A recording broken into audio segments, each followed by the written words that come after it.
Gerą dieną. Šiandienos planas yra lankyti Žemaitijoje, Telšiuose. Čia ir pasieks vienmetis žolių mišinys, kurio sudėtis yra gausiažiedis vidri vienmetė ir persins ir egiptinis obelis. Tai važiuojam iki laukų, pasižiūrėsim, kiek tų žolės ten yra. Šiais metais nesitikiu iš tų žolynų kažkokių tai stebuklų, vien dėl to, kad labai pavasarį prastai auga.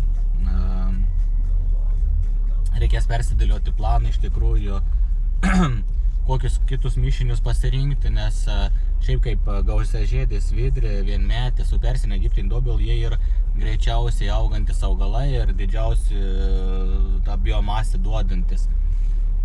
Bet šiais metais neparodė man rezultato.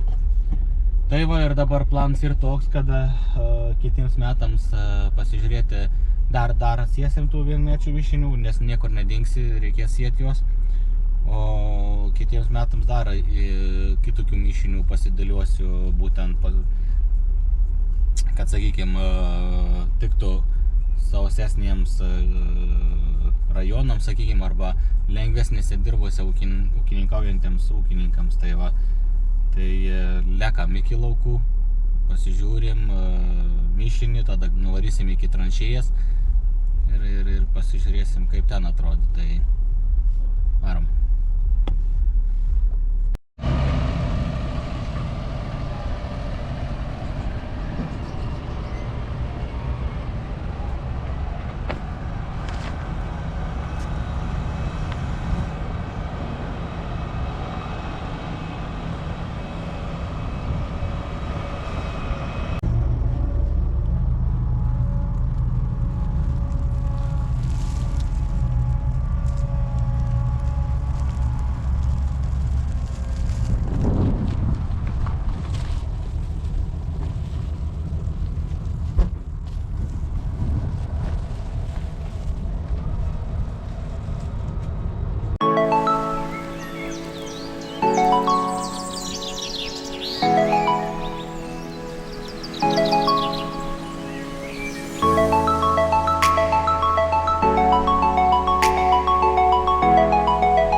Nu ką, atvarėm iki laukų. Tai va, galim pasižiūrėti, kaip atrodo. nupjauti ir dabar tai smulkin. Žolės tai nestebuklai.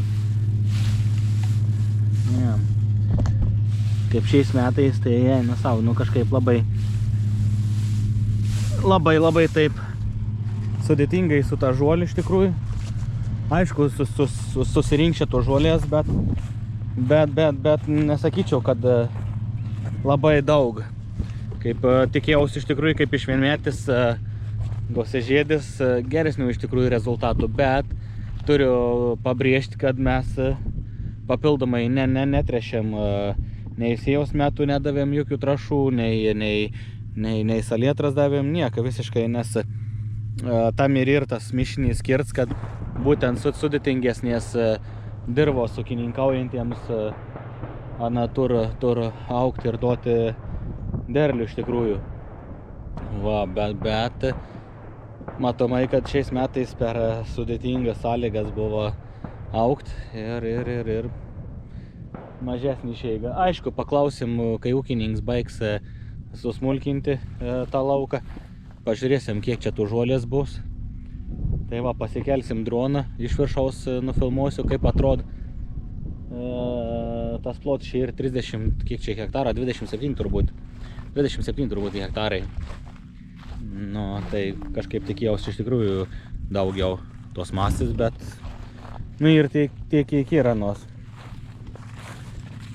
Nu, jeigu taip žiūrint, nu pasitikė. Nu kažkaip taip, nu toks, nežinau. Nu, dobilai šitais. Šiais metais kažkaip mažai dobilų, iš tikrųjų, labai mažai dobilų. Aišku, dobilams reikia drėgmės, kad jie suaugtų. Nu, bet pagrindė gausiažiedis vidrį dabar. Visur pagrindė gausiažiedis vidrį. Su dobilais labai liūdna situacija čia.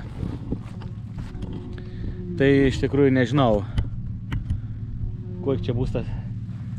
Kai nupjaus ūkininkas, kai susmulkins ir va tada jau galėsim įvertinti situaciją ir galėsiu parašyti ar dar kažkaip įkelsiu ar nufilmuosiu, pasakys, koks rezultatas buvo.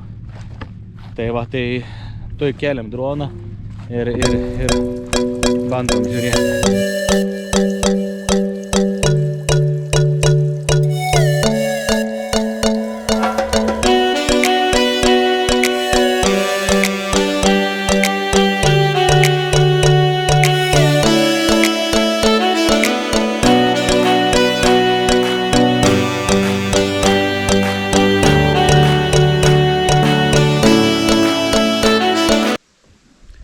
Nu ką, atvažiavau iki kukurūzą. Turim va toj kukurūzelį.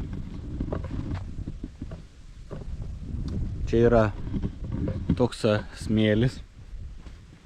Priešsėlis buvo rapsas. Nu, tai einam pasižiūrėsim į vidų, kaip atrodo. Kas auginat kukurūzus, tai šiais metais pamatėt, irgi pastebėjot toks kaip anomalijas. Po 2 burbuolis auga. Kai kurie iš vienos sieklos auga po 3 stiebus. Kai kur. Pabandykim atrasti va. Šičia. Va šičia. Yra po 2, po 3 stiebus buvo. Po trupučius, žiūrėjau, šernai jau eina. Jau eina šernai. Va. Jau dirbiška das trupužokai. Eina savo. Žodžiu, čia reikės pabandyti dabar paskambins ūkininkui ir paprašys, kad padarytų aplink lauką apvažiavimą, susmulkintų ir duosiu stop produktą ir tegul nupuršk ant tą lauką. Tai nes neįmanoma, nuostoliai vieni. Ir taip šiais metais ir sudėtingi tie metai, nėra to kukurūzo ir to derliaus nėra. Dar tai velniai, čia dirb nesąmonės. Buvo čia tas kiaulių mars. Bet visi turbūt neišsproginiai dar gyvatys. Nu va, bandom pažiūrėti, kas čia. Taip atrodo burbuoliai. Čia, kaip ir sakiau, priešteris buvo rapsas. Buvo čia iš tikrųjų labai problemiškai, nes buvo labai sausa. Nelabai norėjai dygti. Kai sudygat, tai iškart pradėjom daryti purškimus perlapus, mitybos padavėm. Tai ir azoto perlapus padavėm, ir mikrikų perlapus padavėm, tai atsistoja tie kukurūzai. Nu ką, žinau, kaip šiais metais burbuolių visai graži, bet jau kietie. Šiaip kaip kažkokių lygų nelabai matos, va šitais buvo ta kruša praėjusi, sukapoju lapus. Nu tie sukapojimai irgi tam tikrą įtaką, būtent fotosintezė sutrikda. Augalai nebesimaitin pilnavertiškai, nes nebegamin ekskudatų. Nu, gamin, bet mažiau. Na, ir kenka tokie dalykai. Eina savo. Pilnas šitas ir visur, va šitas praeiro pužokai. Įvar po kukurūzą neįgyvats.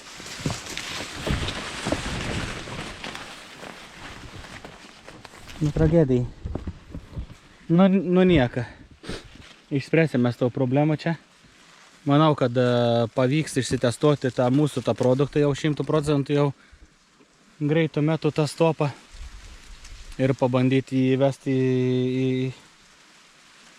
į ūkius paprasčiausiai, nes kaip ir su granulėm jau kaip ir pasiteisin. Matom tos pirmosius rezultatus, su kviečiais į kviečius buvo darytis jau bandėms ir į pavasarį rudenį buvo. Tai atrodo, kad visai neblogai gaunas. Tai dabar turim žirnius ir pupos. Irgi visai, sakykime, taip žiūriu, kad nelabai tai šernai ten ne vien šernams nustirtas produktas, ir elniams, ir stirnams. Nu tai va dabar tokia ta mintis ir yra. Paimti, prapjauti, susmulkinti veiną važiavimą aplinkui, nupurkšti ir matysim, kokie čia tie rezultatai bus. Nes problema yra tame, kad kukurūza labai vėla jamas, smulkinas ir ta granulė irgi neištems. Tai mintis ir tokia, kad pradeda formuotis burbuolis, va tada nupurkšt arba pasidaryti mechanizmą, kaip išberti būtent tas granulis. Tai va, aišku, galėtų samdyti turbūt, kad ir su dronu paslaugą imti, kad išbertų tas granulis, bet turbūt, kad ne kiekvienas ūkininkas galės savo tau leisti. Tai va, rek biškį sugudrauti ir bendrom jėgom priimt sprendimą, ką patogiau pasidaryti ūkininkų, kad jums galėtų apsisaugoti nuo tų šernų. Ir išsaugoti savo derlių, nes, sakau, metą nelepinai dar šerną dirb nesąmonės. Nu, tai va. Bet esmė tai, kad va, būtent dabar žiūrint tau kukurūzą, ganėtina aukštun čia. Nežinau, kiek čia dabar kokie 3 metrą panašia. Ir po 2 burbuolis realiai. Visur beveik po 2 burbuolis nu čia tor. Ir va šitas, iš to pat šitas ir išaugis. Antras, šitas irgi taip pat antras ir išaugis. Čia irgi antras. Šiais metais daug, gal va čia šitas 3 jau va. 1, 2, 3. 3 išaugi. Čia irgi taip pat antras ir išaugis. Čia irgi antras. Šiais metais daug, gal va čia šitas 3 jau va. 1, 2, 3. 3 išaugi. Nors šiais metais klausiau ir vieną ir kitą, sakykime, pardavėjos, kuris parduoda kukurūzų sėklas. Kodėl dabar šiais metais taip atsitika, kad kukurūza iš vienos sėklos 2-3 ūglius paleidę. Tep ir atsakymai iš tikrųjų negavau, bet aš bandau samprotauti, kad mes pasėjom kukurūzus, gavom čia šalnų, sukėlė stresą, plus dar sausra buvo. Nu ir visgi kiekvienas augalas turi tą, kaip sak, programą išgyvenimo klausim senam įsijung. Nu va, tai aš bandau tep samprotauti, nes kitą kelį kažką ir nelabai ir matau. Kodėl ne čia tep po 2-3 ūglius išleidai ir po 2 burbuolis. Ne po 1 burbuolių, po 2, po 3. Tai va irgi įdomu tep kažkaip šias metas. Tai va, tai tokį dalyką. Tai va, tai kai smulkinsiam tau kukurūzą, tai irgi gal pabandysiu, žinai, įamžinti, nufilmauti. Pažiūrėsim, kiek tos biomasės mes čia sugebėjom priauginti. Turim ir kukurūzų spurūgių, tai ten biškį prastesnė situacija, vien dėl to, kad nevienoda su dyga. Ten labai prasta dyga, iš tikrųjų, labai prasta. O čia šitas buvo kelis metus jau taikyta tiesioginį sėjį. Nu ir buvo rapsas pasėtas, tas rapsas neišbuvo per žėjimą. Nu ir paėmėm su skotom ir pasėjom kukurūzus. Nu į kukurūzą oš. Šiaip neblogai iš tikrųjų, bet sakau, kelis maitinims dar perlaps padarėm. Naudojom papildomą azotą perlapus. Va, biškiam pikat dėjom į dirvą. Ir viskas, va tokie dalykai. Nu tai kų tada, kaip saka, aukštų gamybinių ir sustiksim kitus laukus.